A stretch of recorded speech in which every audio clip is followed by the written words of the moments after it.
By 1945, years of global conflict had already turned entire cities across Europe and Asia into smoldering graveyards. Millions of people were dead, and governments everywhere were searching for a way to stop the bleeding. But on the morning of August 6th, the skies over Hiroshima, Japan, were quiet. Beneath the summer clouds, children walked to their schools, factory workers began their shifts, and streetcars moved through crowded downtown avenues. High above those clouds, unnoticed by the population below, an American B-29 bomber moved silently through the atmosphere. The people beginning their daily routines on the ground had no idea they were positioned to become the testing ground for a piece of engineering that would redefine the limits of human violence. Resting inside the belly of that aircraft was a single, heavy, cylindrical device nicknamed Little Boy. At exactly 8:15 a.m., the bomb bay doors opened, releasing the payload to begin its descent over the center of the city. When that heavy casing cleared the aircraft, the tactical reliance on conventional explosives was replaced by a single weapon capable of erasing an entire city.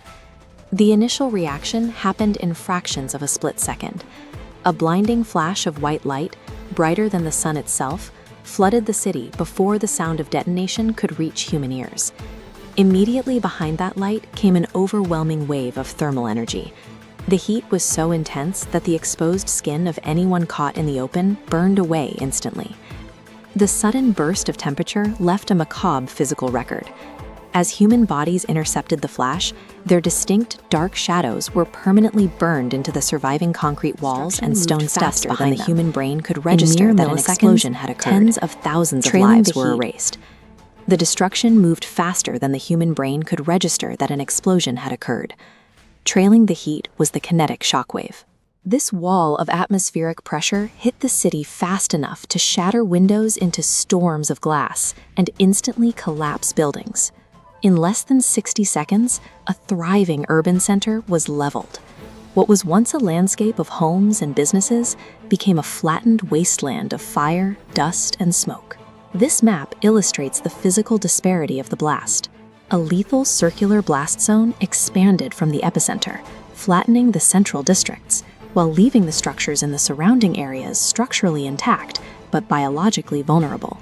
Erasing a city's infrastructure in under a minute provided a terrifying metric for modern warfare. But the most lethal element had not settled. A cloud of radioactive ash mixed with the atmosphere, blowing outward and falling as toxic black rain. Dying of thirst and unaware of this invisible poison, many survivors drank the falling water or used it to wash their wounds.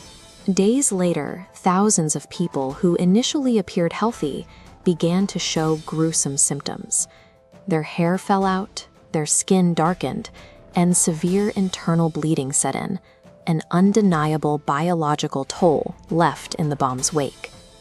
The devastation was repeated 3 days later. On August 9th, an even larger device, nicknamed Fat Man, was deployed over Nagasaki. A second flash struck, and a colossal mushroom cloud rose over another major population center, swallowing the city in a repeat of the destruction. The weapon's most terrifying characteristic, their war continued for years as they succumbed to radiation-related illnesses poisoned the human body long after the skies cleared. Shortly after, Japanese officials signed the formal documents of surrender aboard the USS Missouri, marking the official end of World War II. For the survivors, however, the end of the global conflict offered no relief. Their war continued for years as they succumbed to radiation-related illnesses. Families lived in fear of the long-term consequences, watching for genetic deformities and illnesses that could haunt their children for generations. The legacy of these weapons is that their biological trauma is permanent, outliving the political conflicts that caused them to be dropped.